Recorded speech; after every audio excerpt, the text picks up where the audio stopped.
Well, I'm live at the Red House with Tyler Hickman, or as Hey. they used to call us at Aperture, the two Tylers. That's right. Back at it again.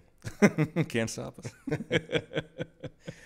So, how the hell are you? Oh man, it's been too long, buddy. Yeah. It's been too long. So much has changed. It's been wild. It's been a few years, pre-pandemic, pre-lockdown. I mean, that was a different life. That was a different existence. You remember that pre-COVID? Vaguely. Right? It feels like a fever dream almost. Yeah. a Now little this bit. is the new normal. Yeah. Which is like,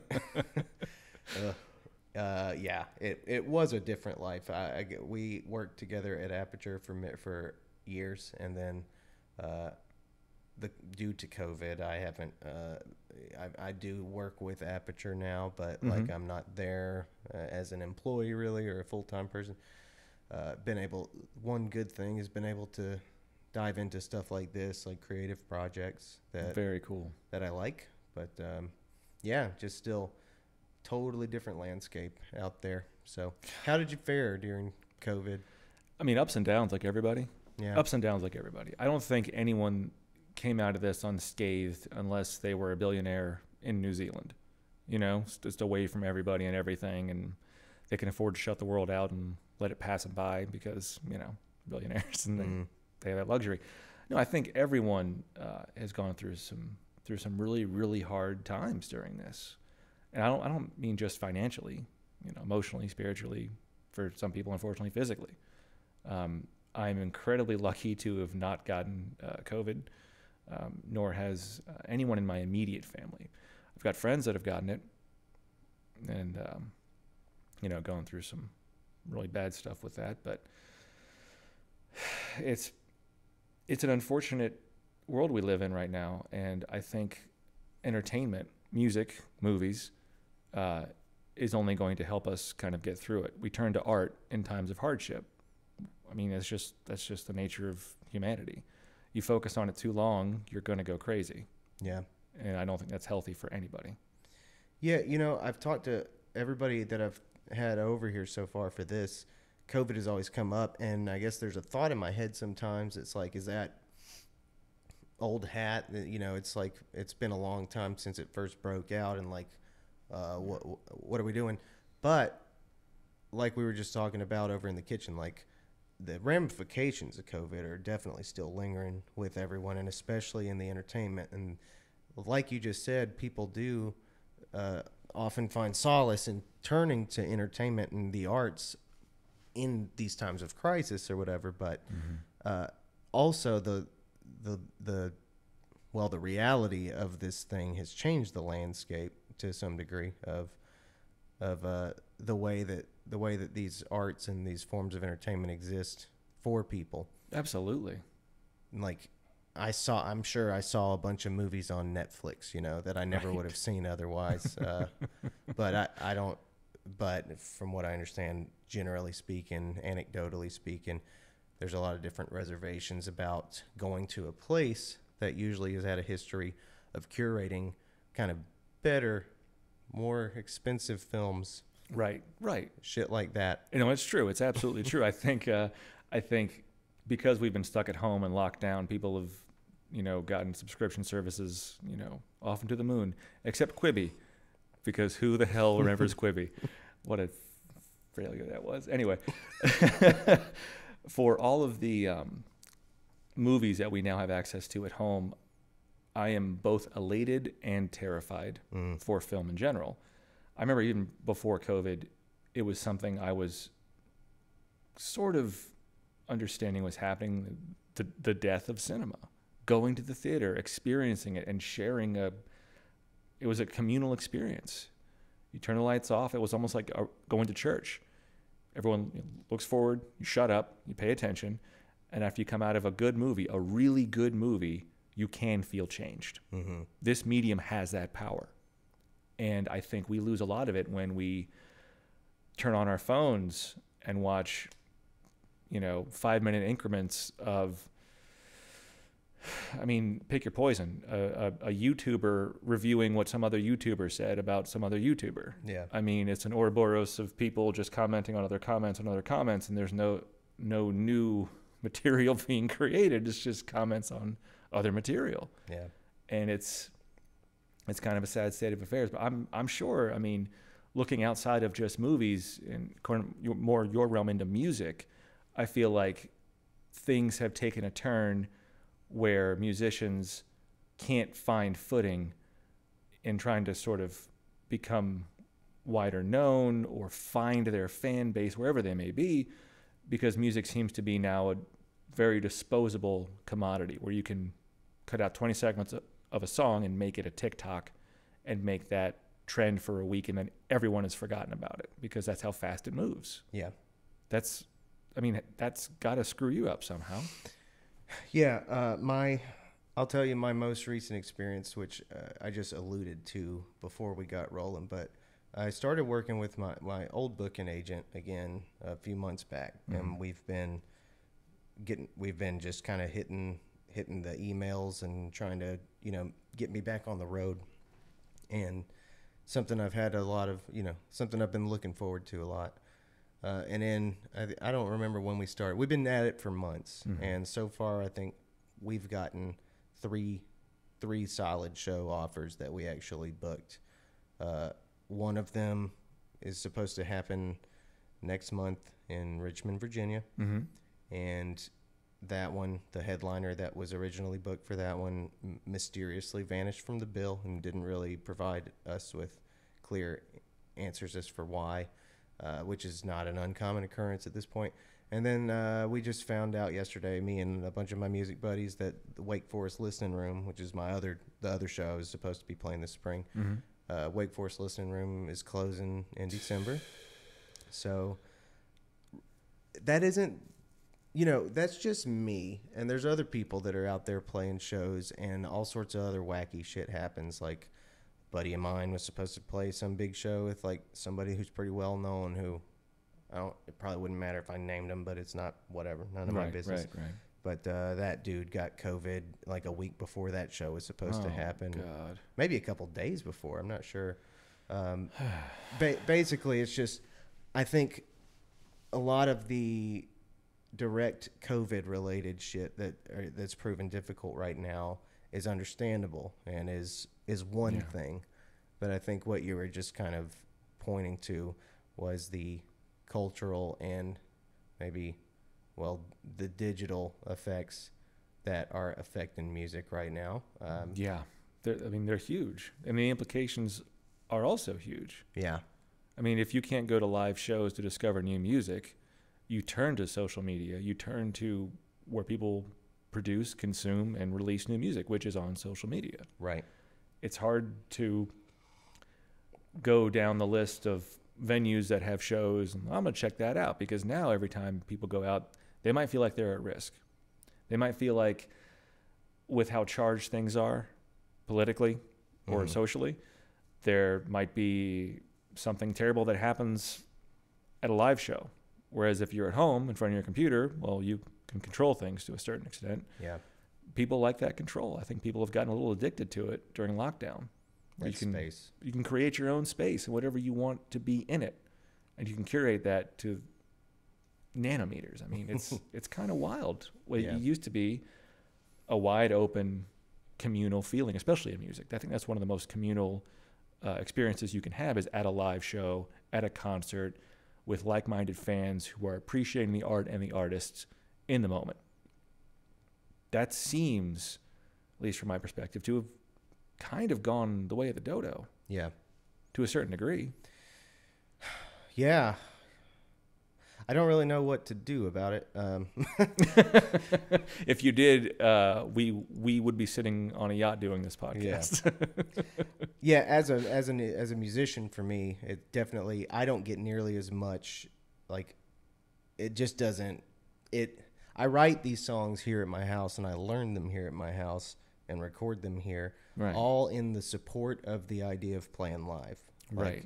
If playing live had never been an option, I don't know how seriously I ever would have taken all these things, because that was always kind of what it was all pointed at. I mean, it's all, I try to write the best songs I can. I try to make the best music I can. I do enjoy recording music, but like I say, all of it was in support of the idea that my career was connected to live performance. Absolutely. And that is the part that is suffering more than anything lately. Yeah, it's something I think as artists we got to adapt to. Yeah, that's what I don't know how to predict. Is like, if I guess I was just as we were talking, I was thinking. I remember the days where you'd see commercials that would be like, vacation in Tahiti. You know? I know exactly what you mean. It was like these amazing destination spots. Yeah. And it wanted to transport you somewhere else. And I felt like, that seems like a great escape. I love to do that. Yeah. But how many times did I ever go to Tahiti? I never thought, yeah, I'll make that a priority because of this commercial. Right. And I think that's what I worry about with social media too, is like, while I am fine with using it and I enjoy platforms like YouTube and stuff, but I don't think it really necessarily translate for a lot of people to go into a live show. I don't think a lot of people see a YouTube video and think, man, when that person comes to town, I know to look for them, and I know where they're going to come in town, right. And I know it's going to be good for me to go see them live and pay money to do that or whatever. To support the art and the artist in a venue, because you feel that electricity in the air that you don't get through a screen. Yeah. Even if it's live streamed. But that's a whole other conversation, because I think live streaming, I'm trying to read the tea leaves a little bit here, but I think that seems to be where everything is going. I saw just today, the Today Show is moving to a live stream format. Really? Yes. Wow. That's huge. I mean, in the industry of TV, which is a dinosaur, let's just face facts. It is one of the oldest continuously running industries that haven't really changed. It's kind of the same thing back from when it first started to now. Mm-hmm. We have certain blocks of time, fill them with ads and content, move along to the next segment. YouTube kind of has that thing going for it, but with YouTube, it's almost like a smorgasbord, free for all. You can just go to the buffet and load up on whatever your heart's desire. And cable has really struggled to play catch up. And where I'm working at now at the TV station, we're exploring different ways on how to reach the audience we're trying to reach, and they're not on cable. And if they are, we love them to death. We wish we had more of them. But we're seeing, if we want to reach younger audience, newer audience, a lot of people aren't on cable. They're on the internet. And they're on streaming sites like YouTube or Twitch, even Twitter, Instagram. They're on social media. That is where everything is moving. And it's not just television. It's not just music. It's life. Life is moving to the social media platforms, whether we want it to or not. It just is. Yeah. That's where it's happening. It's hard to get my head around that. So how does it? Okay, well, first I should mention I totally did not properly introduce you at all. Right. For what you. I'm a random man. He met me on the street. Yeah. Tyler Hickman is not only. Do you want to talk about what you also do for a living as well as what you do artistically? Sure. Yeah. Why not? Two facets. I know you as a filmmaker, an independent filmmaker who has your sights set on these really ambitious projects, but then you're also working in TV, you were telling me. Yeah, that's right. Independent filmmaker. I've lost count of the short films I've made, and I made a couple feature films, both of which have been shelved due to various legal matters, things like that. Boring. But I'm trying to make a new one, and we're trying to raise money for it, and it is very ambitious. It's big, it's bold, it's supposed to be exciting and fun, and it's escapism. Because who doesn't want to escape a little bit right now? Mm-hmm. It's like that's kind of an obvious, like who doesn't want to do that right now? And then my TV job, I'm a multimedia creative producer. I've been doing it for a little over 2 years now. And it's been a lot of fun. It's been a lot of creative learning on the job and learning as I go. And I've been given the opportunity to do so by an amazing team that just lets me kind of make an idiot of myself in front of the camera, which is kind of amazing because I didn't plan on doing in front of the camera stuff. But my boss met me and he's like, so we can't afford actors. Can you do the things you write? I'm like, sure, I want the job. So sure, I'll try it. And yeah, I'm still doing it. Nice. It's ridiculous, but it's fun. And I'm able to use my downtime when I'm not, doing other personal stuff with the family, to work on movies and to try to get this one going. The Rogues is the name of the movie, and we got a GoFundMe set up, and we're trying to find investors and shot a trailer for it. The trailer's already been to 3 festivals. just the trailer. So people seem to respond well to it. It's just finding the right people who have the money, who believe in it. I found the right people who believe in it, but they don't quite have the money. Right. It's bridging that, that's the needle in the haystack. So we're still working on that. But I'm sure as a fellow artist, you're trying to find people like that for you. You're trying to find the people who believe in you and want to use their platform, their power, their status, their money to help you find the fans so you can both prosper. Yeah, sort of. I'm kind of, since I'm also in the realm of production, which you are too, I'm like, because I invested a little bit in trying to make sure that I had the means to produce sort of the things that matter most to me to try to produce. I think right now what I would benefit from is just like a business partner of some kind, I think, or some kind of partnership with helping me to, helping me become an entrepreneur, I think, more like as much as I try to be an artist. Because, I don't know, I think some of that stuff, like audience, can be, it's like, I don't know exactly what I'm saying. I've always believed that the way I wanted to pursue trying to find an audience was like through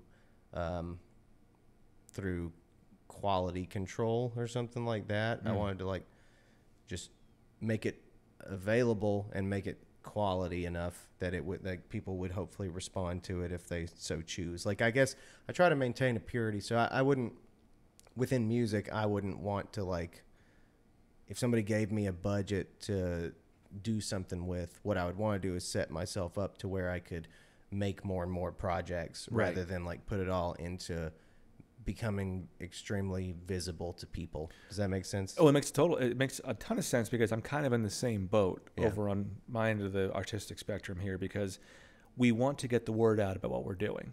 It's like, hey, we've got this amazing team. We've all won awards. We've all been to festivals. It's really, really cool. We've got these people who've been in movies that have been released. It's a lot of fun. We're getting great response. But to get the word out, that's taking money away from the budget to make the thing. Right. So marketing versus creation. Right. That's the world we're in right now. And because we're independent, because we're doing it all ourselves and, you know, bootstraps, it's a lot of fun. I think finding that line it takes up so much time, and it shouldn't. And finding those people who will work with you and believe in you and support you, regardless of the income, they're very few and far between. Mm-hmm. And when you do find them, you listen to them. You respect the hell out of them, because they're not in it for the money. Maybe down the road they could see the potentiality for return on investment. But for those folks, it's like, no, we believe in the art. We want to help create the art. And finding those people, I don't want to work with other filmmakers, right? Because I don't know their intentions. I don't know where they're coming at it from, if they're trying to just use me or get something out of me. But at the same time, if I don't open myself to experiences and meeting new people, I don't know that I'll be able to grow as a filmmaker. It's a very weird dichotomy where it's like, I'm trying to maintain myself, who I am, and my integrity as a filmmaker, as an artist.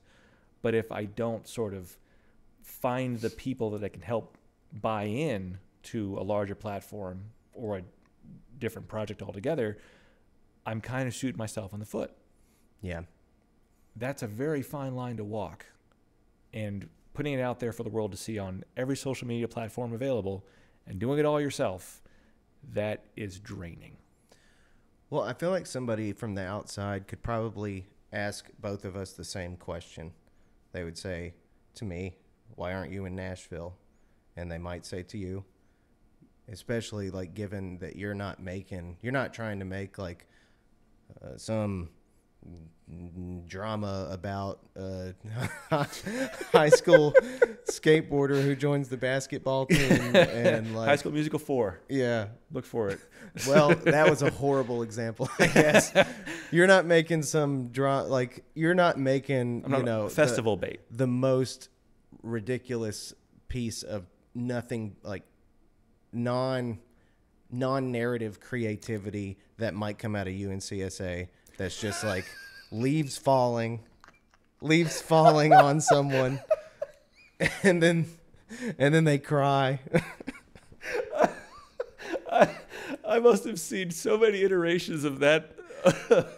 Oh man, I had fun at UNCSA, but when I was there, I was like 10 years older than all of my peers. Yeah. So I was kind of closer in age to the professors than I was to the students. So I was in this weird quasi thing where I'm like, I've already made a feature. I've already won awards. And I've already done A, B, and C. And these kids, 17, 18 years old, coming in and making these black and white 4x3 square framed like Wes Anderson. And you watch it and you go, okay, that's the same thing I've seen 18 times just this semester. Yeah. And you're like, okay, I get it. We're trying to be artists, but there is more than one way to skin a cat. Just try changing it up just a little bit.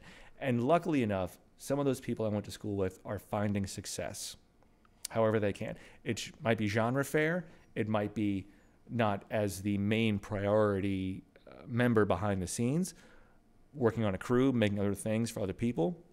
That's fine because they're getting their feet in the door. They're making it work for them. Yeah. But yeah, so many of them made just falling leaves, black and white. Especially when you're young. It's like when I was a young artist, it was like creativity was the only measurement in some ways. It was like, because being too restricted, being too confined by tradition just was like, didn't speak to my mind at the time, where now I think I appreciate the fundamentals and like the traditions and shit a lot more. But I mean, so the question is, you know, given that you pretty much make action movies, or kind of like, I guess you'd call what I would call action movies, but you make stuff that's much more explosive and high energy and yes. fun. Yeah. What kept you from moving to LA? Oh, I did move to LA. I was there for a year. Really? Oh yeah. Oh yeah. I didn't know that. Yeah, I was in LA for a year. I worked on small, tiny little micro budget stuff all the way up to Michael Mann's film Black Hat with Chris Hemsworth. Well, clearly I should have done more research. Hey, well, if you were streaming, it'd be live and it'd be interesting. And we can just edit this out. No, but when I was out in LA, I was working pretty consistently. I was on Dexter for the last season. I worked on Teen Wolf for 2 seasons. I was working nonstop. I didn't know any of this. Oh yeah. But see, at the same time, I was making diddly squat. Right. I was living with 3 other grown men in a living room on an air mattress with my, at the time, girlfriend, now wife, in North Carolina, doing long distance. And we maintained it somehow. But going back to like just the filmmaking aspects of it, when I was out there, this is before I went back to UNCSA, I was disposable. Absolutely disposable. There is this huge strike right now kind of under the surface for the union members in film because of how mistreated they've been for, I mean, like how far back do you want to go? But everyone under the line, basically no one who the studio deems as important or replaceable, used like mules, pack animals, essentially. They use them 50, 60, 70 hours a week, no breaks, skipping lunches, Fridays roll into Saturdays, cut off your weekends. It's been barbaric, especially with streaming, because now they can't even renegotiate their contracts. That's what they're trying to do right now, because the Hollywood system chews people up and spits them out. It is nose to the grindstone. You do not exist as a person. You are a cog in the machine, plain and simple. I experienced that for a year in LA. And I had a couple meetings with some creatives, but after every meeting was almost the exact same thing. It's like, yeah, it's interesting. Where'd you go to school? Really? Yeah. You got that a lot. I got that a lot because while I knew people, I didn't have a pedigree. Now, this was years ago. This was, I want to say 2011, 2012, before streaming really hit what it is now. Netflix was still being shipped on DVDs back then. It wasn't like it is now, where everyone has a streaming service and everyone is looking for streaming content and they'll talk to everybody. It's different. It's just a different landscape. Now, because I was back there in LA when I was young, this is a decade ago, I also didn't have a lot of stuff under my belt. Since then, I got an Emmy last year, right? Like, okay, cool. That's something we can talk about. That's big. It'll get me in a door with somebody, right? No. Now it's kind of flipped. Now it's like, okay, we know you're kind of hanging around, doing your thing. making your stuff. Congrats, golf clap or whatever. Now it doesn't matter if you have some great new idea. Now it matters, is it an IP that I know? Is it intellectual property that the world is already aware of? Are you selling me a prequel, sequel, reboot, remake, reimagining? Are you going to bring me something that my marketing team can type up in 2 seconds because everybody already knows these characters? They know the world. They know the story. Everything in theaters right now is that. It is the latest Marvel film. It's the latest James Bond film. It's the latest Fast and Furious movie. I can't think of an original IP that really wowed at the box office in the past half decade. Ridley Scott made a movie, Ridley friggin' Scott, with Ben Affleck and Matt Damon and Adam Driver called The Last Duel. I think it's still in theaters. It's got like 80-something on Rotten Tomatoes. Bombed. Absolutely bombed. These are big A-list names in the industry. It's an IP nobody knows. So no one took a chance on it. Because theaters they're kind of dying, like live music. It's screwy. This gets us back to the question I wanted to ask you before. As a filmmaker and as a person who's in television as well, but more so as a filmmaker, I guess we could probably, between the two of us, think of a few examples of Netflix or not. I don't know if you think that way about Hulu or Amazon. Amazon, yes, I guess they've taken some risks and made some original films, but Netflix, notoriously just will fucking put out movies, and it don't matter if it's like they think it's good or not. It's just the business of keeping people watching movies on their platform. Yeah. So they do their, but they have put out a few that at least have actually connected with people that come to mind. Right. Though that is still, compared to how many they put on their platform, few and far between comparatively. Right. Does that part of this whole problem, obviously we both appreciate the cinema experience, we both appreciate the communal experience, but does that part of the landscape that we're in right now speak to you at all as a creator? I mean, to a certain extent, there are opportunities there for sure to be on streaming, to be on different platforms, and to try to find an audience there, because that's where the audience is. They're on streaming. They're not in the theaters unless you're making the next Fast and Furious 15 or whatever number they're up to. I think that making it as a new artist in this very digitized landscape, trying to find your fan base, might matter more than anything else. And that's the trick. And that's what I'm really trying to nail that down. I'm trying to find my potential fans, which is weird to even consider. I'm just trying to make good stuff that speaks to me. But if I want to keep doing it, I have to sell it, because films aren't cheap. And I can't do them alone. Yeah. So it's something I have to be very keenly aware of, and I have to bend to the will of the digital realm. And if I don't, it's adapt or die. It's that simple. Yeah. I'm not trying to be dire. I'm not trying to, get you to play a funeral dirge behind us or anything like that for the death of cinema. It's not the death of cinema. It's just COVID has put in very stark relief what works, what doesn't, what people are willing to pay for, willing to leave their house for, because everyone now can go out and buy a 4K TV for a couple $100. Yeah. Then go out and buy an amazing sound system for a couple $100. Then they can stream the latest and greatest on Amazon Prime for $20. Yeah. Because people can have a theater experience at their home and have the convenience of pausing it when they want to go to the bathroom or grab a snack, turn on subtitles if the mix is bad, which happens to a lot of major films now. Like, did you see Tenet? The mix was, you couldn't hear dialogue. Half the time it sounded like this. Really? Yeah, I'm trying to figure out what they're trying to talk about. I didn't watch it in theaters. I got it on disc, and I watched it at home. I had to turn on subtitles. If I had gone to the theater, I might be a little bit like, why were the theater speakers so busted? Yeah. Isn't this a good theater? I mean, I paid good money for this. No, he just mixed it like that.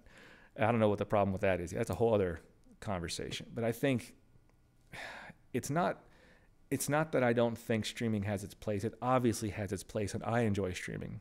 I have a few different platforms. But like you said, after I watch a Netflix film, even if it's one that connects with me, I don't really remember it that well afterwards. Mm-hmm. It's cotton candy. You know, you eat it and it's sweet and it's fun. It doesn't fill me up.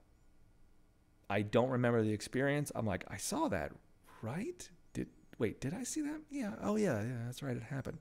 There is no larger feeling that's connected to that film. There should be, especially if it's one that you're excited about, especially if it's one that seems almost tailor-made for you, focus grouped for you. That's what Netflix does. They focus group their films. I mean, and Hollywood's done this for years and years, you know, test audiences, and they'll make cuts and recuts. And that's why we have a new cut of every movie under the sun coming out. Rocky IV just got a new cut. I don't know if you saw that. Rocky friggin' IV. It's about time. Everyone's been asking, #release Rocky IV cut. Yeah, good Lord. I don't know what took hthem this long, but finally. He was making Expendables 87. Oh, he's busy. That is, right? Yeah. Yeah, he's a little busy. But that's something else too. I've always been fascinated by that, and I don't know if it's something you see in the music industry, revisiting old art and repackaging it, repurposing it, remastering it for a new audience. Oh yeah. And the music industry is just as vast a spectrum as the film. I'm sure it's maybe even more, honestly. Yeah, I guess so, because like a lot of people probably would get deterred from taking on the task of trying to make a movie, you know, whereas anybody who has a pawn shop near them can start trying to be a musician, and a lot of people do. So it depends on at what level we would even use as an example. I mean, the Rolling Stones were, I just saw that they were in Texas last night.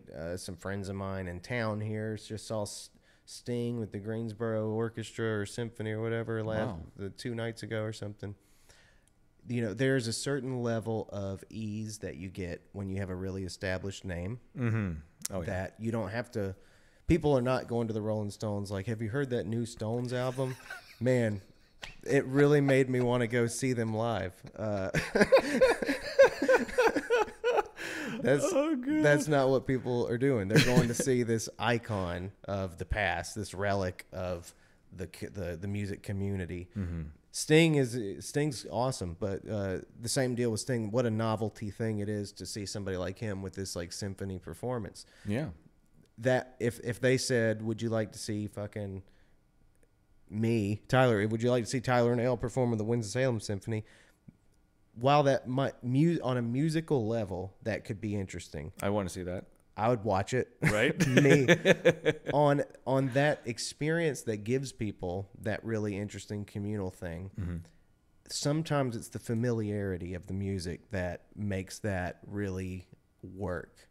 And for unknown, undiscovered, unestablished artists, it takes a lot of focus and a lot of curiosity on the part of the audience to really like be immersed in that the same way that they would somebody that they already know. You know what I mean? Oh yeah. So there are people in town that seeing me, they would care as much seeing me in that type of setting as they would somebody like Sting. Mm-hmm. Maybe even more, because they like actively come to all my shows and like they really give a shit about what I do, and maybe Sting just isn't one of their artists, you know. There's no magic to it. It's just like a level of commitment people have to art, and people in those upper levels of art, they've had a lot longer and a lot more exposure to have more people committed to their art. And for people like me who haven't quite broken through the mold, broken through to a larger audience, and people who are younger than me who haven't even like started trying to navigate the world in the realm of physical performance so much as just social media, I don't know what to predict about that, because it seems like the models, the old merit-based models for trying to build whatever it was that the Rolling Stones built and Bob Dylan built and Tom Waits and all these icons of music. One thing you could kind of always do was look to these guys and say, like, look at this long legacy of all this music that they've made that stands the test of time. And culture has changed now in a way that's different. So much. Oh my God. It's night and day. We were talking about like different forms of that rap have taken or whatever. And I fucking love rap. Yeah. In many of its forms. And I remember watching a lot of the slightly more old school rappers get really pissed watching mumble rap sort of like take the mainstream for a time period. And now it's like there's something even different than that. There's like I think I don't know. I can't even speak to these things, but I was talking to Doug about this, so I guess no one saw this yet. Like Doug's episode comes out tomorrow, but is that still going? Oh, just stay tuned. Doug's tomorrow. Yeah, stay tuned. By the time this airs, Doug has already been passed. Yeah, Doug great? By like a week. Yeah. Yeah. So what's really weird about the social media thing is not only does the best of the best, not only do we think that the best of the best rises to the top, which actually what seems to be happening is sometimes the best rises to the top. Sometimes it's the people who are best at using social media rise to the top. Absolutely. So it has nothing to do with the art. Sometimes it's the worst possible conception of art that rises to the top for a short amount of time. Would you even call it art at that point? I wouldn't know. I guess I would leave that to whoever's trying to answer the question. Me, when I see somebody who really is convinced that they're actually maximizing their talents and like they think they're doing a good job, I would at least call it an attempt at art. Fair enough. Very diplomatic answer. Yeah. So I guess what I'm saying is just like Sharknado rises to the top of Sci-Fi Channel in 2004. Is that all 6 of them? How many are there now? I'm thinking just the first one, but but yeah, still all of them now. Like the whole so bad it's good genre of movie is a real genre, and that's a real genre in music too. And social media, I think, reacts to the shock and the cringe of all that shit in a way that it's very hard to see the line between what is fun because it's a little cringy and it's a little funny and it's a little like, I can't believe that this is popular, right? Versus what we perceive as being part of a music tradition that we really believe in and like think that it deserves prosperity. I think a lot of that does come down to perception, and I think with social media it gets so warped because social media isn't a reflection of society; it's a reaction to it. It's very reactionary. I mean, you tweet something, anything, and you say the wrong thing, you get a reaction. Say the right thing, you have stands, right? It's either or. It's not something that's organic that we find in a natural conversation, in a debate setting or any kind of setting where people are in the same room as one another, because I think being with someone and chatting with them is so far removed from social media that I think it's made everybody polarized. I think it's made everybody have that knee-jerk reaction, whether consciously or subconsciously, and I think that extends to all art forms. If someone hears something funny in the background of a TikTok, they're like, oh, I'm going to use that song. That's funny. I'll dance to that for 20 seconds. And then that's now at the top of the charts because it's on a TikTok because it's funny. Mm-hmm. Is that the best we can do as a society? Do I even trust the tastemakers at Billboard and their top 100 anymore if they're including things like that? Yeah, I didn't even think about Billboard and like charts and stuff because like Spotify just added a charts feature to Spotify. And, wow. And I guess I hadn't thought about what the impact social media might have to those charts because I think those songs basically have barcodes that are associated with them now that are tracked digitally as well as on radio. Right. Oh, yeah.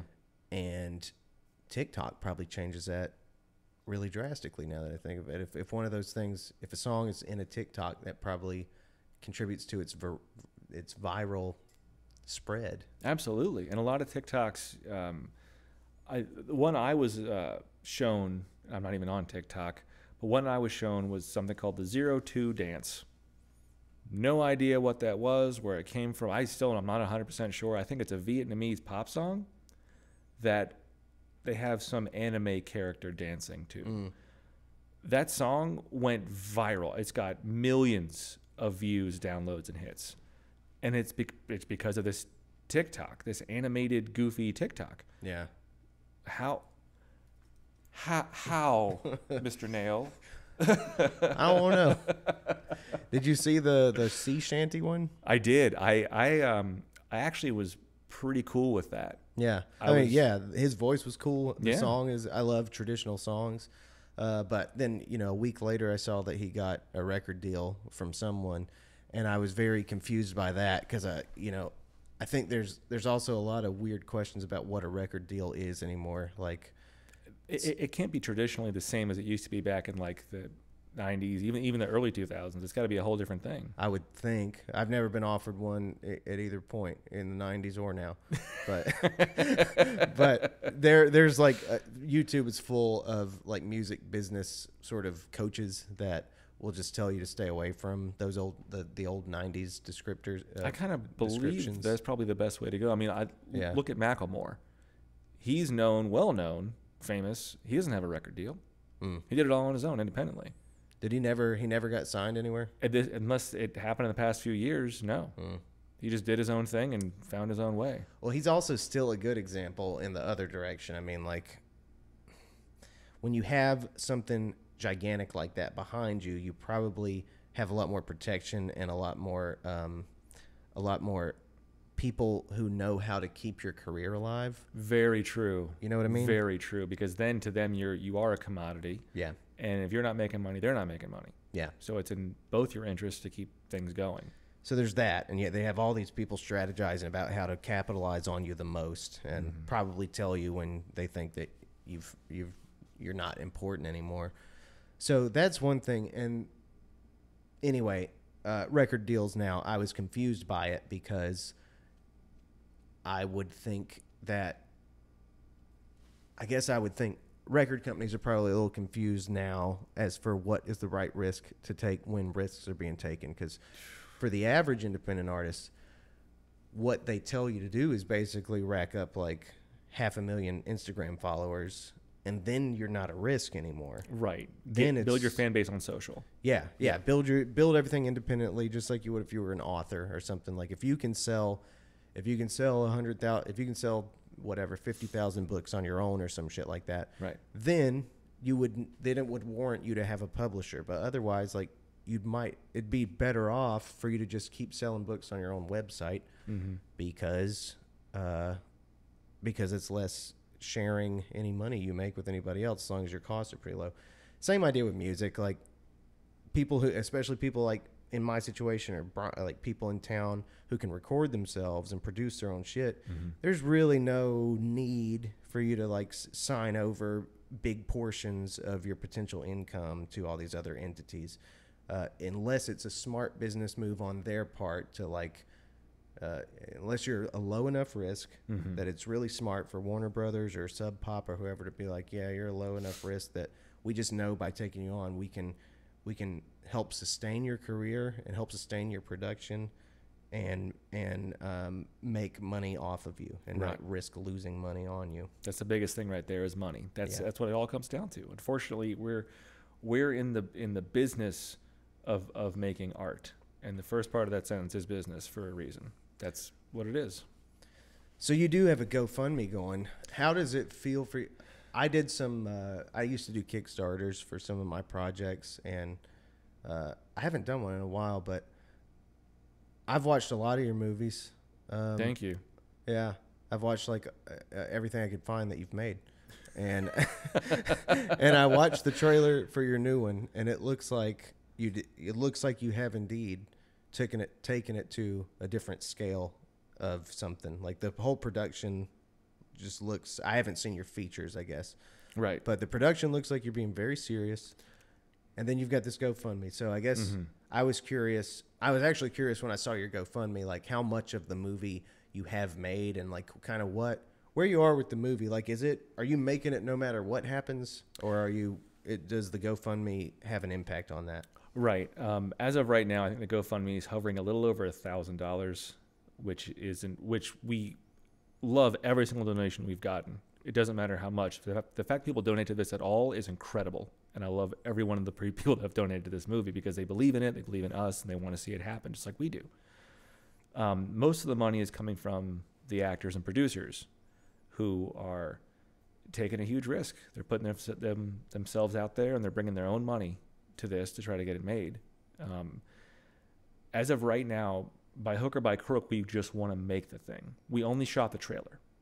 We just shot the trailer. That's all we shot. We had one weekend, and we filmed it mostly in Wilmington, and we got permission from all these different places to, yeah, you go ahead and shoot. It's fine, whatever, no big deal. We can still make a version of the movie with the assets we do have. It would be greatly improved by the infusion of a like-minded partner that does have access to capital. Absolutely. Yeah. I feel like we aren't at the level where we can make exactly what we want to make. We can make a pretty close approximation given what we do have. But in this world we're currently in, where we don't want to obviously alienate anyone, we're trying to find fans and spread fun escapism, nothing more than that. I think finding the people who can respect that, believe in that, see what we're doing, and say that's a good return on investment. They only spent $2,000 over that weekend to make that trailer. We had Humvees and battleships, and we had a tank at one point. It was nuts. We got all that stuff for such a little amount of money because the people that worked with us believed in it. They trusted us. And we have this trailer now that, like I said, has gone to 3 festivals. And it's just that we haven't shot anything else but the trailer. But that was very encouraging. But it's finding the people with the money. Yeah. That's the trick. Yeah. But hopefully, fingers crossed, we can still just make the thing regardless. That's what we're aiming towards. That's what we're focused on. I think we can do it. I do. It'll be better if we had more money, obviously. But where we're at right now, yeah, we can make the thing. We can make it. What is your inside look at, I mean, at one point, I guess not only were there film incentives for North Carolina, but there was... Oh, there's a lot of film incentives in North Carolina right now. Are there right now? It's kind of a boomtown right now. It's awesome. That's good. They just finished Scream 5. Really? Oh, yeah, North Carolina. Didn't know. In Wilmington. There's, I think, 3 or 4 different big feature films that are either currently filming or just finished, plus a huge Netflix show called Florida Man. Filming on Netflix. I got a couple buddies working on that one. No, the state is rising to its former glory. Is this in Wilmington? Yeah, mainly in Wilmington. Yeah. I mean, there are productions all around the state, luckily, at big levels. And that's what's exciting, because being in this area, in East Hollywood, if you will, Wilmywood, some people have called it, it's very, very encouraging, because you get incredible talent coming to the state and injecting funds into the state and into our economy that would have been spent elsewhere. I think that's a huge boon, absolutely, and not just economically, but creatively and artistically, because people come in, they influence others, who create new art based on their influences. It is a very exciting world to be in when you're on one of those sets in the town you love, in the state you love, to see them at that level where they're doing a huge franchise like Scream. You're like, there's magic here. You can kind of feel that, because they could have filmed it wherever, but there are a lot of different good reasons to film here, and they saw the good more than the bad, and a lot of productions are, and it's a very exciting time, and I'm glad to be on the fringes of that. I'm talking the absolute fringes, like not even recognized, but I'm on the fringes, because if I can work with people who, this is just a fun weekend excursion for them, and their day job is going back on to Florida Man, then I think I'm doing something right, because I've got really, really good people on our project who are working at the highest levels, but they believe in this enough to come out for a weekend and support it, and they want to do the feature, and that's incredibly encouraging. So whatever's going on in North Carolina right now, I've always known about the production plugins that were here. Is this true also for like producers and financiers? That's where it gets a little bit trickier, and it's a side that I'm not incredibly familiar with. So I'm speaking mainly from experience and people I've talked with privately about the money in North Carolina, because a lot of it is coming from out of state. A lot of it is the production's set up in LA. They're set up in New York. That's where the offices are. Right. They'll fly out talent, mainly above the line talent, to make the movie, and then they'll use local crews if they can to sort of round out the numbers in different departments, which is great because I know a bunch of those people and they're getting jobs, and that's awesome. And I love that for them. But as far as homegrown, from the ground up productions, there's not a ton of them. Mm-hmm. There's not a lot of them. It's like we've got Screen Gem Studios in Wilmington, and they have a huge water tank there and a great studio system set up there, and they filmed a bunch of stuff there, which is amazing. It's awesome. But yeah, like coming from the ground up, there's not a ton of them starting in North Carolina. I mean, there's a show on Netflix, Outer Banks. Yeah. They had to film it somewhere else. Couldn't film it in Wilmington. That was whenever they filmed that. But I think in the next season they're trying to film it in Wilmington, or they are. But I haven't heard too much about that. Might be wrong about that, very possibly. But seeing that productions come to town, it's encouraging because we're hoping that it will lead to other instances of the local scene getting their chance to get their foot in the door and grow from there. Yeah.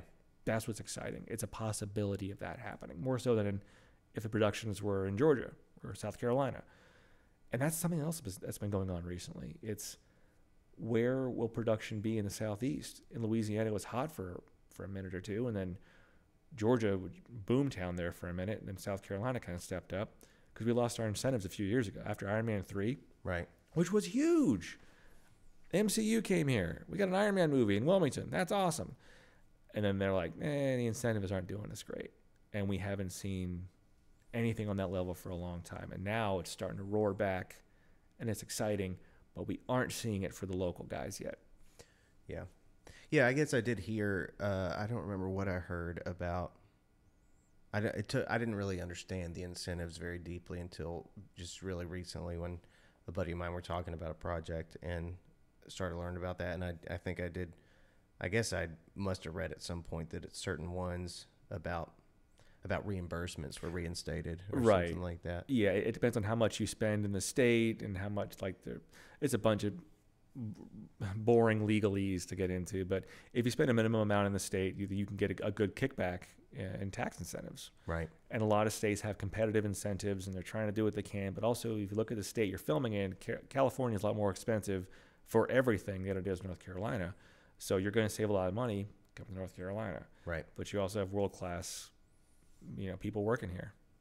Yeah, that's the part that has bothered me for a long time was just, a few years ago, I started this brief failure called Face Paint Magazine. I remember Face Paint Magazine. I remember that, buddy. Yeah. Now, it was fun, but it was just, it cost more money than it would ever have made, I think, because I just never, but anyway, what frustrated me while doing that was part of the vision I had there was just like, all these people like you are trained at UNCSA and like experts at all these different things related to film, and to get jobs, they have to move elsewhere. And it bothers me that there's not, I don't know, more of an obvious effort within not just North Carolina, but within Winston-Salem to try to give those people jobs.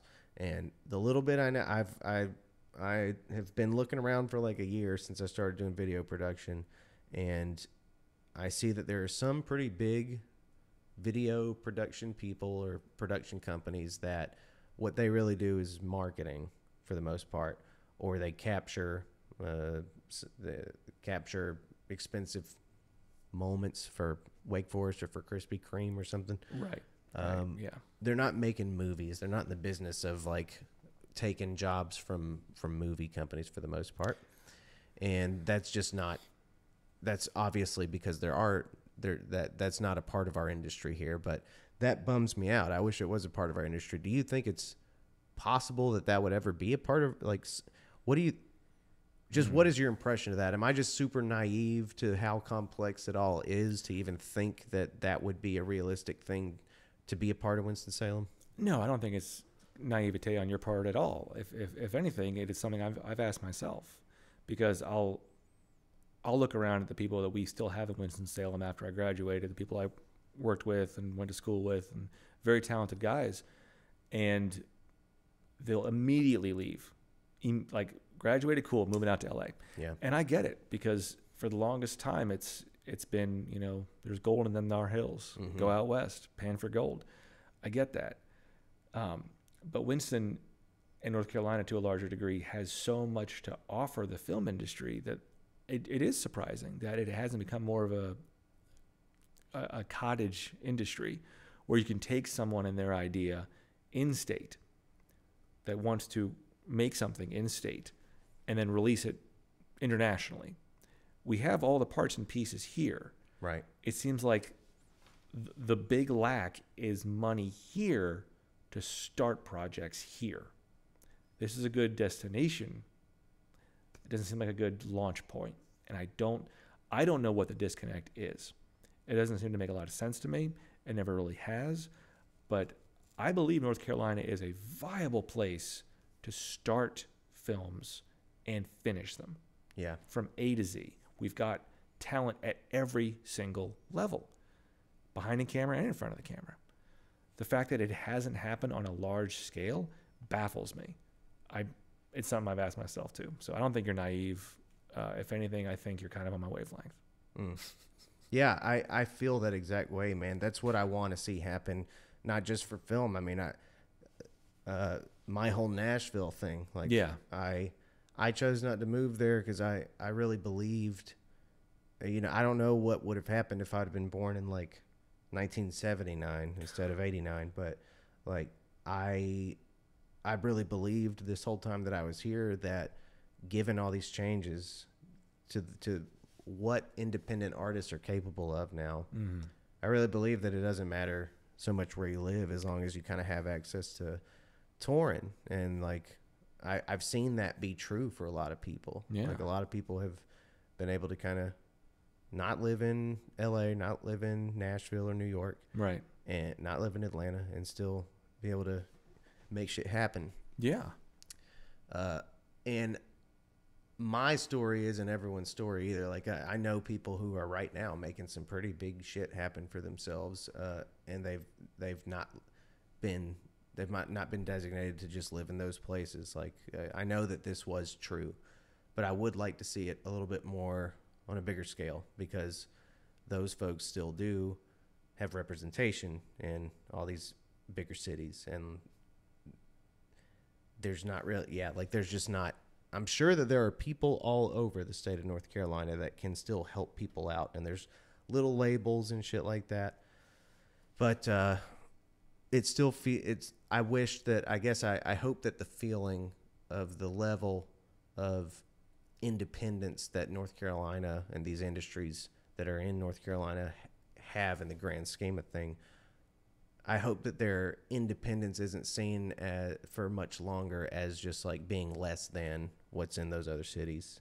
That is yes, that is a huge, huge point. I think that for so long the industries have been built up in those larger cities just because that's what the population is. So the people who know the most and have the most access are going to be in those places. But as we've seen with social media, and we've talked about with the digitization of entertainment, music, and movies, you can be anywhere. You can record anywhere. You can do whatever you want to do wherever you're at, especially with music. Like you were saying, go to the pawn shop, get a guitar, come back home, get at it. $80. $80. Get started. I wish it was like that for film. I didn't need a whole team. I could just, that's why YouTubers exist. You can just sit in front of your screen and just do your thing. I think we have so much to offer in this town, in this state.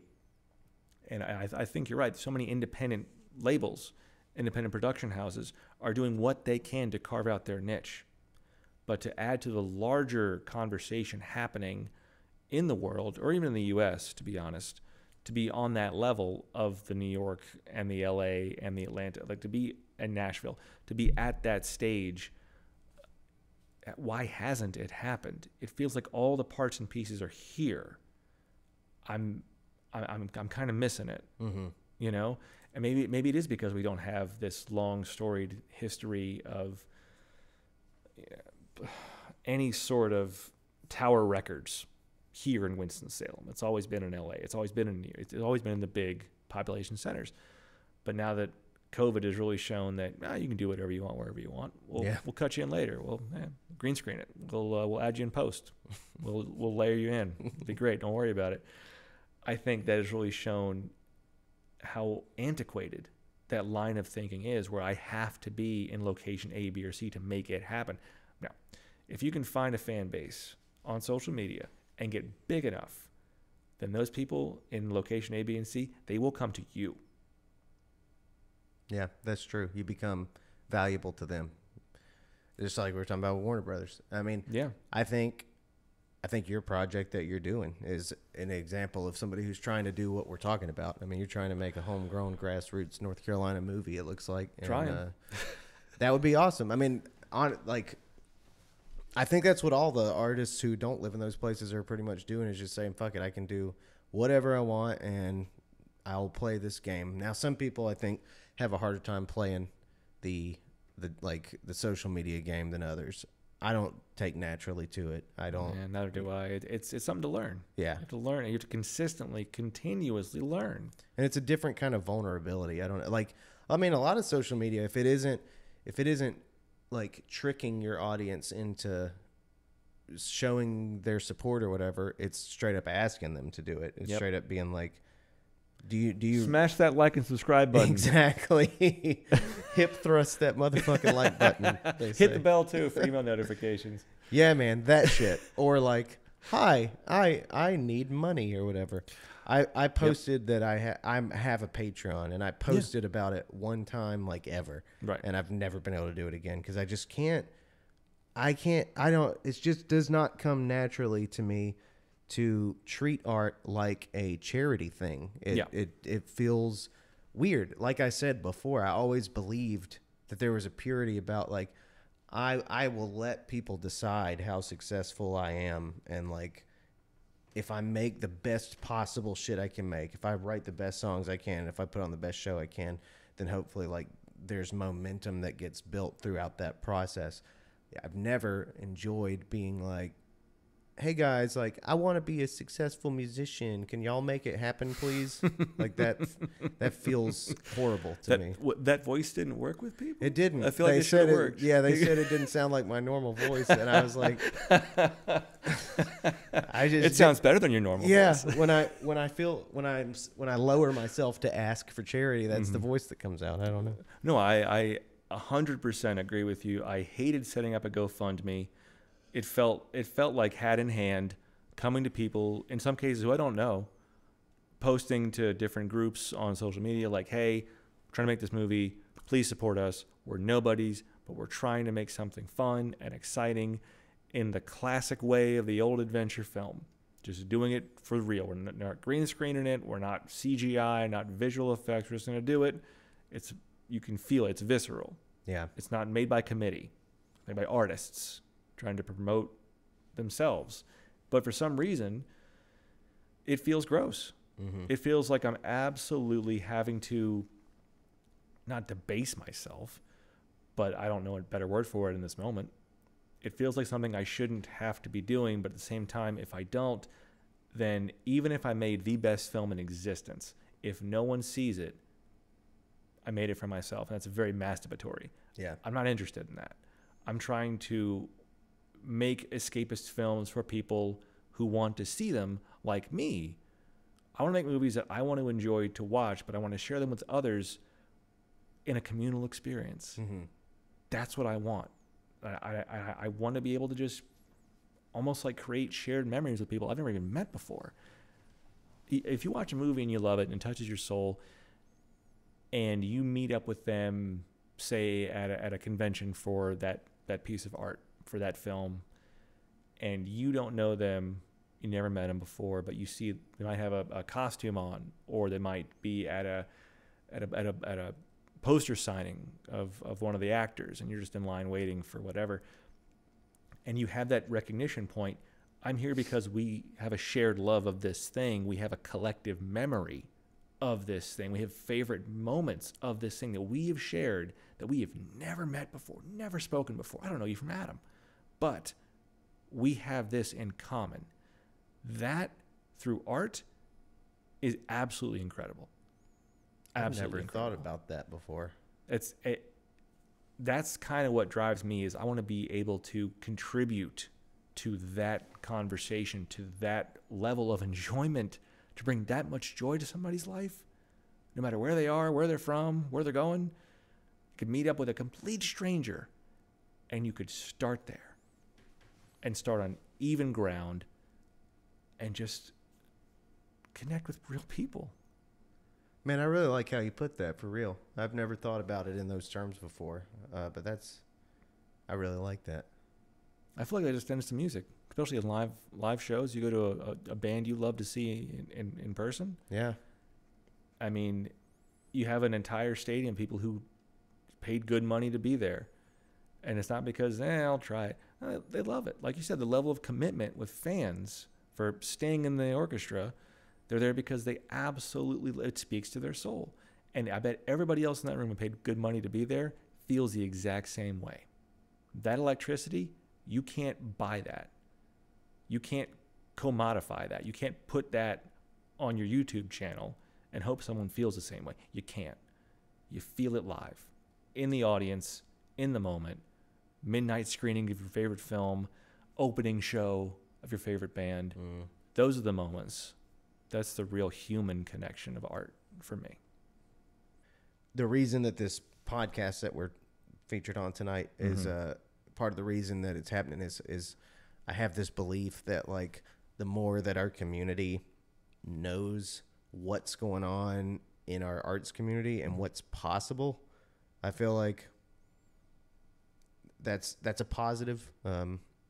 It's a net gain for everybody. I feel like just by us saying, like, if our community wants to think about our priorities as a collective and think about what it would mean to sort of support independent artists and support their efforts, support GoFundMes and Patreons, and support these desires to build up a stronger, more stable arts industry here in town, including thinking about what it means to go to the movies. Like, do you want a reality where you have the option to go to the movies? Well, at what point does that option go away? If movies straight up fail, like if theaters straight up fail, that's a part of your life you don't get to do anymore. You only get to stream. Now, we all like the convenience of sitting around at home and being like, oh, how nice, I don't have to leave the house and I can watch a movie. I'm going to binge a show. Yeah, binge a show is great. I mean, like, shows are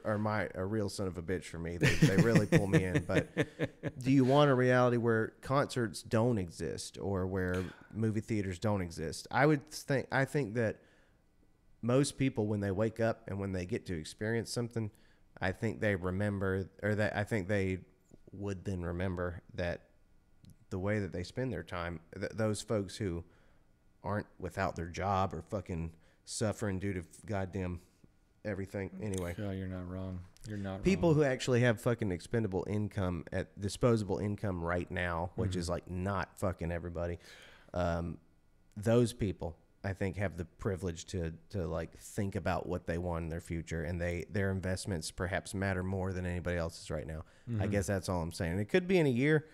We could be so fucked that our conversation here tonight won't matter, but I'd like to believe that in a year we still will have the ability to participate in determining what kind of support the artists in our community have. And anyway, I hope that throughout your ambitions and your visions, I hope you find more support.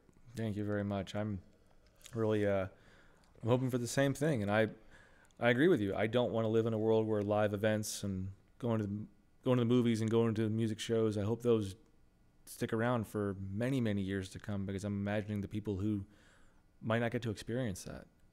And like you said, with people with disposable income, God love you. I hope you're spending it on the right things and on the artists that could really use it, the ones that are trying to make it. I'm not trying to advocate for me. I'm lucky as hell. Don't worry too much about me. I'm pretty good. But for people who are really just trying to find their fan base and their artistic outlets, whatever they may be, they might have the arts-based grants to come up and apply for those. Not every artist can get a grant. And the ones that do, you hope to God that they can stick it through and make it to the end and release their art to the world. The problem is it's the release of the art. There is no fanfare. And again, it comes down to marketing, unfortunately, and it comes down to money.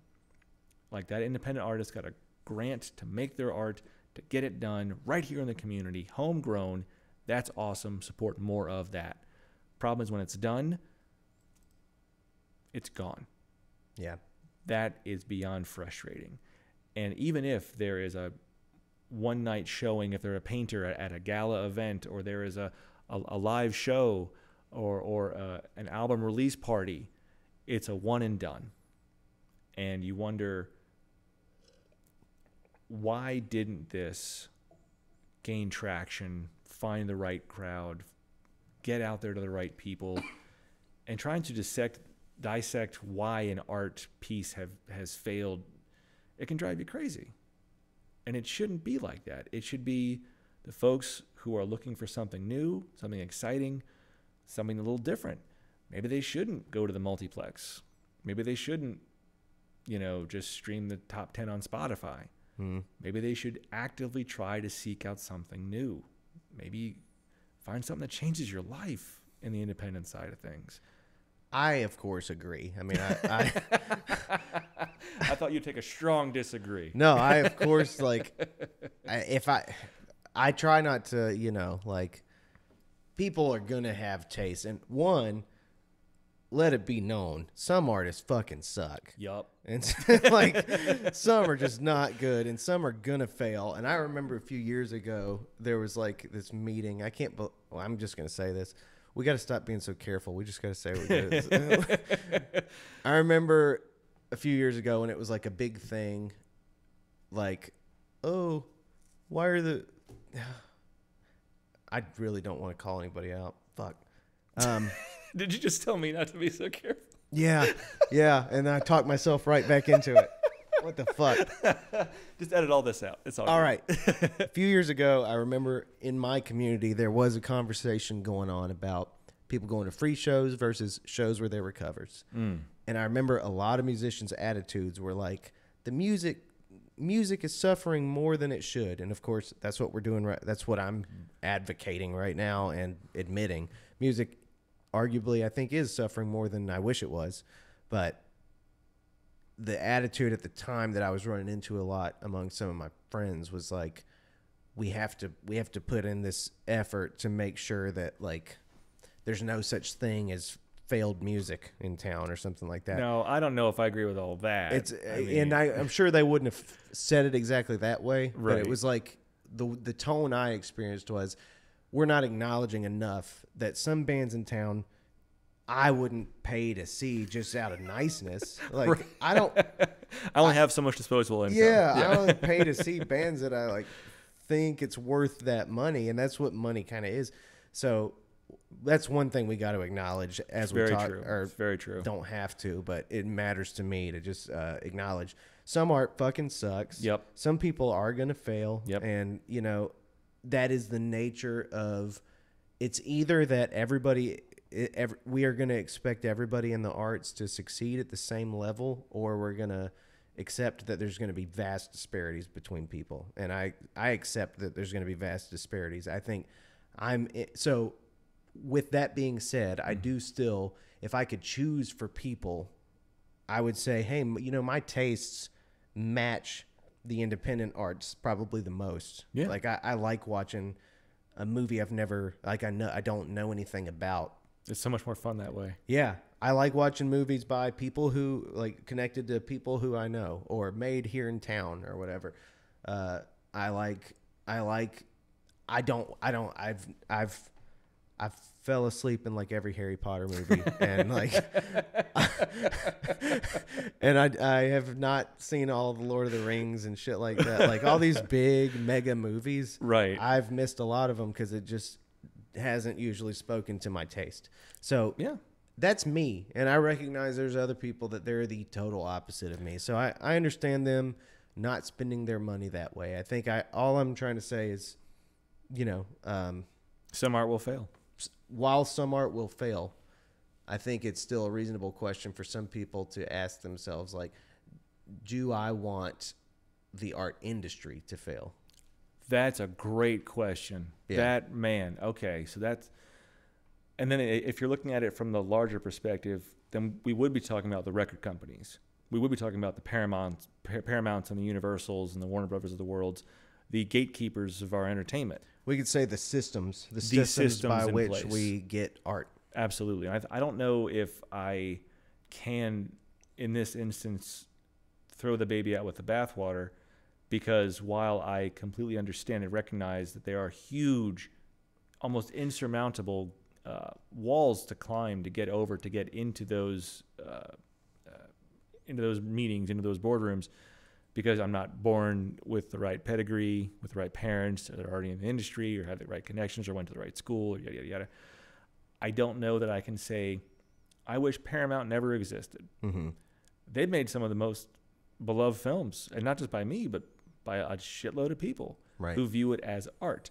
Now, to them, they're going to take risks and chances on what they can make money on so they can stay solvent, especially in today's society. But when I look at the record industry and when I think about what they're doing and how they've made artists and like the boy band phenomenon, where they just stick 5 kids together and make a group and then make billions of dollars off that group that they made, that is art by committee. Yeah. And it's like, you will find mass broad appeal because mass broad appeal exists. But I also think that a mass amount of people are depressed. Mm-hmm. Yeah. And I don't know if feeding them cotton candy and nothing else is going to fix it. And I don't know that a lot of people even understand that there's a lot more out there than what's being served to you. There's a lot outside of the Netflix top 10. There's a lot outside of the Billboard top 100. Yeah. I think, and that's the one of the things I love about the digital age. We have everything at our fingertips. I can go get free courses from Harvard right now on archaeology if I wanted to, for free. It is there, right there on iTunes, just for free. Boom. Yeah. Done. That's what kind of barriers just got dropped, but it's not being talked about. We don't know about it, and that's just one thing. If I wanted to search for a band I like, my favorite band, 9 Inch Nails. Mm-hmm. If I wanted to find music that sounds like 9 Inch Nails, that speaks to me, that works for me, that has a wide, deep catalog that I can really get into and sink my teeth into, I can find that with a few minutes on Google. If I had just been around in the 70s, Rolling Stones were starting to become big, and I'm like, I want more music like that, I'd have to physically go to the venue and hope a band sounded as good as them. A few minutes on Google, months and months and months and months and months of going to shows. Right. I do love the fact that you can discover brand new things at the click of a mouse. That's incredible. I think very few people do. Mm. And that's where artists like you and I are.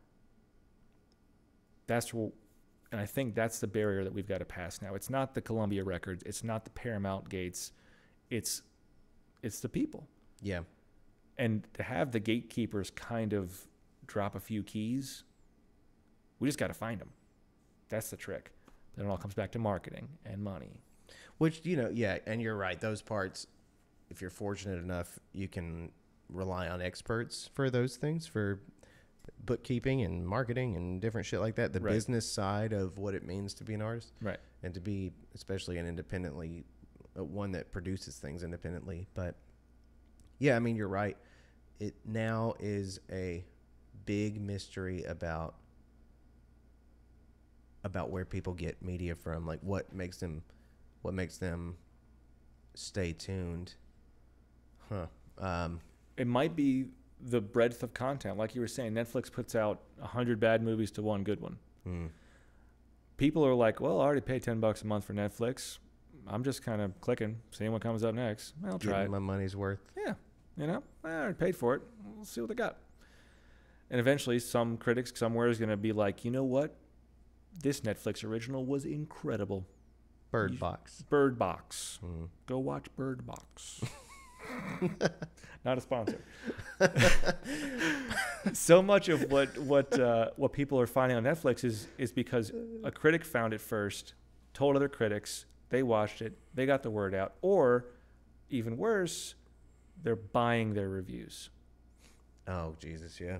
They're buying the reviews, or on the inverse of that, fans of properties or IPs can review bomb a film before it even comes out, and they'll negatively hit it because the unsuspecting people who don't know about review bombing or buying reviews will go on to IMDb, Rotten Tomatoes, Metacritic, check the reviews for their chosen piece of media and go, you know what?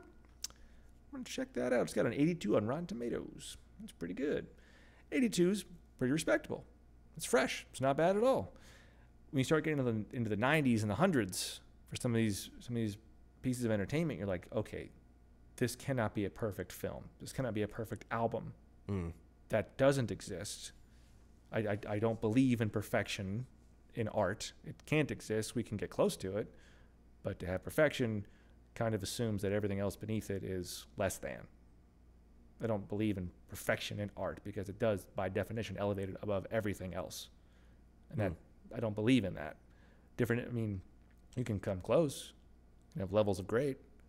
But I don't believe in 100%. Even my favorite film, Lawrence of Arabia, has problems. There are mistakes in that film.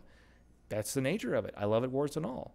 Nothing is 100% perfect. And we're holding things up as if they were. And then we go to review sites and say, well, Toy Story 3's got 100%. That's a perfect film. It's not. It's great, but it's not perfect. I think every piece of art is going to have that because art is subjective. By its very nature, someone's going to have a problem with it. It's just the way that it is. But man, if I could, I would love to get into the minds of the people that review bomb things before they even come out because they feel strongly about something they haven't even seen yet. Oh, yeah. That's a whole new level of crazy to me, man. I do not get that. Yeah. There's too much criticism and not enough love for entertainment these days. Well, and we know the root of that, which I think is ideology. I'm just going to fucking say. We just opened a whole Pandora's box right here. I promised on episode 1, ideology would come back up. Here we are, ladies and gentlemen. All I'm going to say is, look, we're too committed to fucking the certainty and the comfort that it gives us to give our whole identity and sense of self over to a goddamn ideology that dictates how open we are to something different. Mm-hmm. And I'm frustrated by it. And you should be. That's why I think it's best to it's a good thing that so much art is being made. Yeah.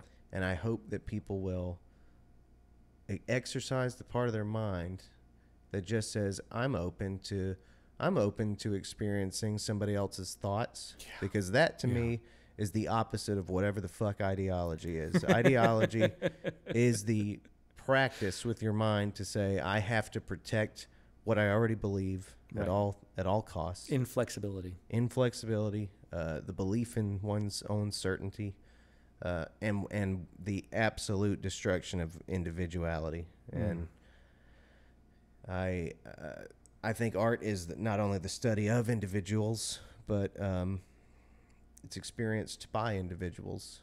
You know, it's not the collective. It's not the collective. It's not. So anyway, I think art is in a way the antidote to ideology, and I hope people lean into that wholeheartedly. I hope so too. I hope they fucking put their minds down long enough to. So you mentioned the word escape a lot. Now I don't know if this has some overlap or not, but for me, art is liberating in that way, and an ideology keeps people from it. Ideology, I think, ruins lives. So that's like part of where I'm coming from with my relationship with art. But what is this thing that you kept hinting on about escaping? About escapism. Yeah, I think escapism is an incredibly overlooked and downtrodden form of entertainment. I think critics don't want to acknowledge that escapism can be good, that it can be freeing, that it can be liberating, like we were saying about art. I think from what I have seen, the mainstream critics for films at least, that escapism is a bad thing. Escapism is a negative connotation. Like, why? I think for a lot of critics, they view things that are escapist as not looking at the realities of the human condition. They will see escapism as fluff and popcorn. In other words, it isn't doing enough to support my ideology. That's one way to put it. No, I think it's a very valid. Is it about viewpoint. like neutrality? Is that what? I don't even know if it's about neutrality. It might just be the critic might personally enjoy it, but they try to look at it. At least good critics look at it from an objective viewpoint, and they might view, even if they're trying to be objective, they have some subjectivity. It's almost impossible. They might view escapism as, you don't want to deal with the human condition. You just want to turn people's brains off. You want them to enjoy something and not think about humanity and reality and their place in the universe. Therefore, it is art on a lower level. My counterpoint to that would be, watch Raiders of the Lost Ark and tell me you don't enjoy it. Yeah. Escapism at its finest. That film, I think for a lot of people, has a lot of layers to it that aren't just escapism. I think people look at that film and they can say, that offers a lot to me in terms of even something as simple as finding the will to continue on in horrible circumstances. Even just a very, very minimal thread for the human condition, which is to soldier on in the face of adversity. You can watch something as, call it silly, call it stupid, Raiders of the Lost Ark, but Indy goes through some shit. And he comes out the other side, he's still swinging. I think even on a fundamental level, people love that film because they can escape into it for the right reasons. Do you fuck it all with like psychology or like archetypal mythology? Well, Joseph Campbell's Hero with 1,000 Faces. I've read that book a few times. Yeah. The hero's journey, incredibly important stuff that I write and stuff that I want to make films about. Yeah. I think that's very, very, the power of myth is very, very important when it comes to my making art. I don't want to presume that I know more than that than an actual philosopher. Obviously, I don't. I'm a filmmaker. I'm not a philosopher. But I think in some ways you kind of have to dig into philosophy if you're writing characters, because what is that character's viewpoint on life? How do they approach scenarios? How do they see themselves? How do they want to be? What do they yearn to be? What are their wants, desires, and needs? And if you don't have a real fundamental answer for that, you might need to look deeper into the philosophical implications of the characters you're writing. I myself subscribe, or at least try to Stoicism as a way to look at life. Mm-hmm. You can't take it with you. Do unto others, minimize negative thoughts, feelings, and emotions, acknowledge them, but don't dwell, and just try to live your life the best way you can, and don't hurt other people. Just do your thing and have fun with it. I try to subscribe to that, and for the most part, it works. Just do my thing. But when I'm writing other characters, I try to look at other ways of thinking, other ideologies, and a lot of them do fall on a spectrum of selfish, selfless. And for a lot of the characters, I try to write, at least for the heroic ones, protagonists, try to write more towards selfless. Because everyone who's walking into a theater, I don't care what side of the political spectrum you're sitting on, they want to see others help others. The heroes save other people. Mm-hmm. They don't save themselves and sit with all their money like a dragon in a cave. They don't hoard their gold. It's not a hero. Heroes help other people. Right. Plain and simple. Though they have plenty of ability to be selfish, though, right? Oh, absolutely. And those are some of the best characters. Yeah. They're able to ride that spectrum from selfless to selfish, depending on the situations and characters they're faced with. I think that's incredibly powerful if done well. I think if you find a character who has a lot to lose, and you find a way organically in the story to make them lose it, and then they have to face who they are without the things that they defined themselves with. When they lose those things, who are they really? That's incredible. That's human. Yeah. But if you wrap that in an escapism blanket, that's just a bed I want to sleep in. Well, far be it from me to challenge your language use, but that's where I think there's absolutely like a lot of depth to this, thinking of it in terms of how it relates to mythology and this, you know, an idea that some people subscribe to of a sort of collective unconscious or collective whatever, a collective relationship to mythology. I guess I don't know how, like, and maybe this is just a semantic misreading of what this word means, but when I hear escapist, I think something like removes you from life, but I think of those things, like the idea of the hero myth and what it might speak to individuals. I think of that as deeper than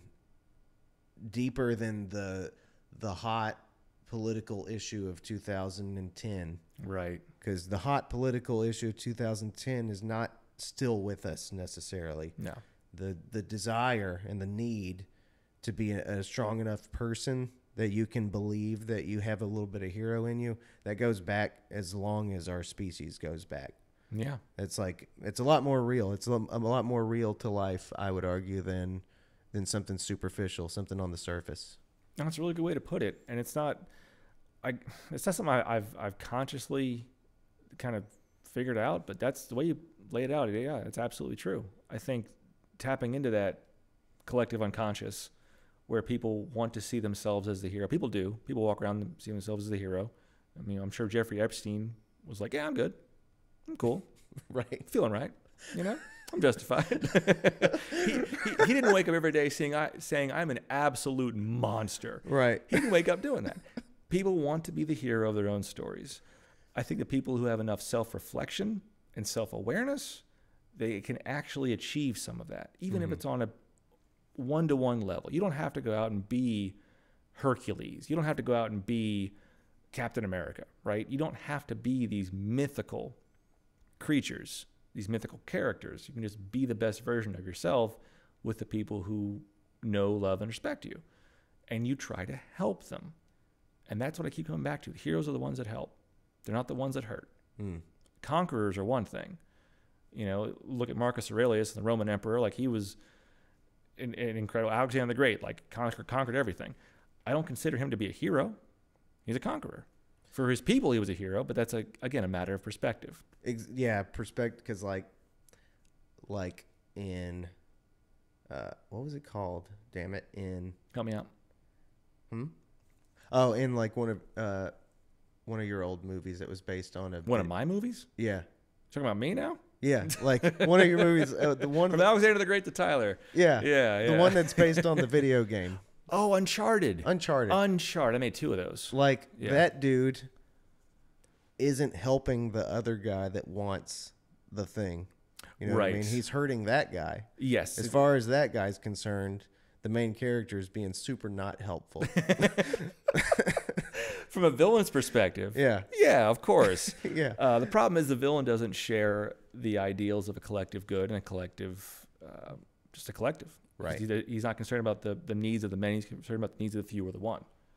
And the needs of the many outweigh the needs of the few or the one, including Star Trek. That's for my buddy Peter. When Peter watches or hears this, he's going to be like, oh, Star Trek. That's for you, Peter. That's for you, Peter. But going back to Uncharted, that was with my buddy who you know and love, Nate Lofton. Worked at Aperture with us for a while. He played the lead character in that in both the short films that we did. And I think he was on the same wavelength as me, where it was, this is not hero. He wasn't, he didn't have the whitest outfit and the whitest hat and rode in on a white horse. He wasn't a shining white knight. He's a rogue. He's a scoundrel. Scoundrel, yeah, that's the word. He is out for himself to a degree. He's not collecting more just so he can have more. He's trying to get anything because he has nothing. So in that underdog story, we see ourselves. That's the connection point. Like, oh, because I felt like I've had nothing. I think most people probably felt like they've had absolutely nothing. We've all had rock bottom. All of us have. And so to find a character that's doing whatever they can just by sheer determination and will and just the refusal to give up, that is universal. Yeah. And it's just fun to watch it unfold and in life or death stakes and having fun while doing it. Yeah, it's the problem itself is universal. You know, yeah. Some people have never overcome their hurdle, their road bump or their speed bump or whatever. But the problem of life and the temptations therein to either be dedicated to something good or dedicated to the destruction of all that isn't good enough or whatever, all these different things that these different pieces of mythology represent about our psychology. Yeah. That's every human for the most part. That's the fundamental human condition, is to have to navigate all these problems. And so anyway, like I said, I think that the movies that the subject matter that you're dealing with, I think is a different kind of deep, than activist movies or some shit like that. So it's a good way to put it. I appreciate it. I'll put that on the box. Yeah. It's a different way to look at deep things. Yeah. Yeah. I like that. That's a very, very, that's a big compliment. I'll take it. Thank you. I appreciate that. Well, now that you got a compliment out of me, I guess. And they said it couldn't be done. I guess we'll wrap it up. I think we hit about a 2-hour mark, so we'll see. Oh, wow. Yeah, just edit it down. Yeah, we'll try to cut it down some. We'll see. I don't know. We might leave it raw. Who knows? I rambled. Yeah. Rambo? You Ramboed? If I could reach that level. Yeah. Tyler Hickman, thank you for coming back over to the Red House, this time for a podcast. Thank you so much. Let's do it again. Please, let's do. This has been an amazing time. I love reconnecting with you, dude. I hope to come back in another certain context with both of us doing a little bit better in our careers. Hopefully so, man. Well, we'll see how it goes. All right.